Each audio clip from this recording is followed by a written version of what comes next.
പശ്ചിമേഷ്യയിൽ യുദ്ധഭീതിയും സംഘർഷവും തുടരുന്ന പശ്ചാത്തലത്തിൽ ഇടപെടലുമായി ഭാരതം.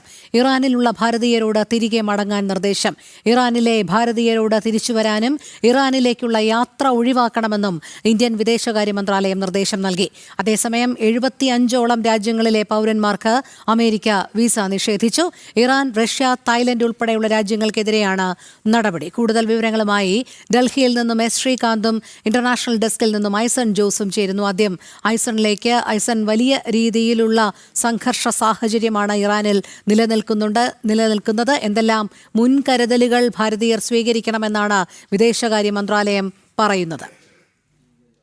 രോഹിണി, തീർച്ചയായും ഇപ്പോൾ നമുക്ക് ലഭ്യമാകുന്ന വിവരങ്ങളനുസരിച്ച് വിദേശകാര്യമന്ത്രി എസ് ജയശങ്കറും അതുപോലെ തന്നെ ഇറാൻ വിദേശകാര്യമന്ത്രി അബ്ബാസ് അറാഗ്ചിയുമായി ടെലിഫോണിൽ സംസാരിച്ചുവെന്നാണ് അറിയാൻ സാധിക്കുന്നത്. ഈ സംഘർഷ കലുഷിതമായൊരു സാഹചര്യത്തിൽ കാര്യങ്ങൾ ചർച്ച ചെയ്തു എന്നാണ് എസ് ജയശങ്കർ അദ്ദേഹത്തിൻ്റെ ട്വീറ്റിൽ തന്നെ വ്യക്തമാക്കുകയും ചെയ്തത്. അത്തരത്തിലൊരു സംഭവവികാസത്തിന് പിന്നാലെയാണ് നേരത്തെ നമ്മൾ പറഞ്ഞതുപോലുള്ള എംബസിയിൽ നിന്നുള്ള ട്രാവൽ അഡ്വൈസറിയും അതുപോലെ തന്നെ അവിടെ നിന്ന് സുരക്ഷിതമായി തിരിച്ചു വരണമെന്ന നിർദ്ദേശവും എല്ലാം നൽകിയത്. നേരത്തെ രോഹിണി സൂചിപ്പിച്ചതുപോലെ നിരവധിയായ സംഭവവികാസങ്ങൾ ഇതിനൊപ്പം നടക്കുകയും ചെയ്യുന്നുണ്ട്. ഖത്തറിലെ അലുദൈദ എയർപോർട്ട് നേരത്തെ നമുക്കറിയാവുന്നതാണ്. അലുദൈദ എയർപോർട്ട് അമേരിക്കയുടെ മിലിറ്ററി സംവിധാനങ്ങൾ, അതല്ലെങ്കിൽ എയർഫോഴ്സ് സംവിധാനങ്ങളെല്ലാം വിന്യസിച്ചിരിക്കുന്ന ഒരു പ്രദേശമാണ്.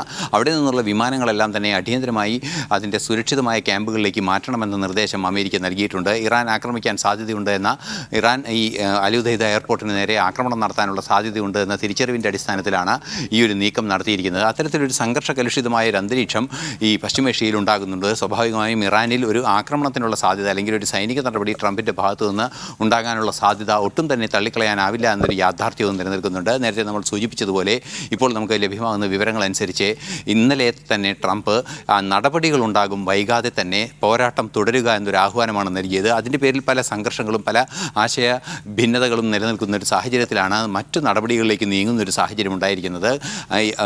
ഖത്തറിലെ ഇത്തരത്തിലുള്ള വിമാനത്താവളങ്ങൾ, അമേരിക്കയുടെ വ്യോമ സംവിധാനങ്ങളെല്ലാം വിന്യസിച്ചിട്ടുള്ള പ്രദേശത്ത് നിന്ന് അത്തരം വ്യോമ സംവിധാനങ്ങളെല്ലാം പിൻവലിക്കുന്നു എന്ന് പറയുമ്പോൾ സ്വാഭാവികമായും ഇറാന് നേരെ ഒരു ശക്തമായ സൈനിക നടപടി തള്ളിക്കളയാനാവില്ല എന്ന് തന്നെയാണ് മനസ്സിലാക്കാൻ സാധിക്കുന്നത്. 2600ഓളം പേർ കൊല്ലപ്പെട്ടു എന്നാണ് ഏറ്റവും പുതിയ കണക്കുകൾ, ഔദ്യോഗിക കണക്കുകൾ പുറത്തു വരുന്നത്. പക്ഷേ 12,000-ലേറെ പേർ കൊല്ലപ്പെട്ടിട്ടുണ്ട് എന്ന് ഇറാനിലെ പ്രതിപക്ഷ കക്ഷികളുടെ വെബ്സൈറ്റുകളിലെല്ലാം തന്നെ സൂചനകൾ നൽകുന്നുണ്ട്. നിലവിൽ 2600ഓളം പേർ മരിച്ചു എന്നാണ് ലോകം മുഴുവൻ അംഗീകരിക്കുന്ന ഒരു കണക്കായി നമുക്ക് പറയാൻ സാധിക്കുന്നതെങ്കിൽ കൂടി അത്തരത്തിലൊരു സാഹചര്യം, അതിൻ്റെ 5 ഇരട്ടിയോളം മരണസംഖ്യ ഉണ്ട് എന്ന ഒരു സാഹചര്യവും നിലനിൽക്കുന്നുണ്ട്.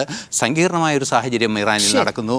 ഇറാനിലെ ഇസ്ലാമിക ഭരണകൂടത്തെ പുറത്താക്കാനുള്ള നടപടികളും മുന്നോട്ട് കൊണ്ടുപോവുകയാണ് പ്രക്ഷോഭക്കാർ. ശരി, ഡൽഹിയിൽ നിന്നും എസ് ശ്രീകാന്ത് കൂടി ചേരുന്നുണ്ട്. ശ്രീകാന്ത്, ഇറാൻ വിദേശകാര്യമന്ത്രി അബ്ബാസ് അറാഗ്ചിയുമായി എസ് ജയശങ്കർ ഫോണിൽ സംസാരിച്ചിട്ടുണ്ട്. നിലവിലെ സാഹചര്യത്തെ ഭാരതം എങ്ങനെയാണ് നിരീക്ഷിക്കുന്നത്?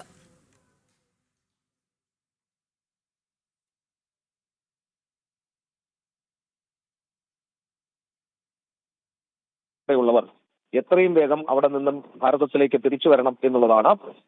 ലഭ്യമാകുന്ന വിമാനങ്ങളിൽ തിരിച്ചെത്തുന്നതിനുള്ള സൗകര്യം അത് ഒരുക്കിയിട്ടുണ്ട്. അത് ഉപയോഗപ്പെടുത്തണം എന്നുള്ളതാണ് ഇപ്പോൾ നിർദ്ദേശം നൽകിയത്. അതായത് ഒരു യുദ്ധം പൊട്ടിപ്പുറപ്പെടാനുള്ള സാധ്യത രാജ്യം മുൻകൂട്ടി പൗരന്മാർക്ക് സുരക്ഷിതമായിരിക്കുന്നതിനും അവരുടെ ഡോക്യുമെന്റുകളെല്ലാം തന്നെ കൈവശം സൂക്ഷിക്കുന്നതിനും നിർദ്ദേശം നൽകിയിട്ടുണ്ട്. ഏത് നിമിഷവും ഒരു ഇവാക്യുവേഷൻ നടപടിയിലേക്ക് പോകേണ്ടി വന്നാൽ അതിനുള്ള നടപടികളും ഇതിനോടകം സ്വീകരിച്ചിട്ടുണ്ട്. ശരി, ശ്രീകാന്താണ് വിവരങ്ങൾ നൽകിയത്.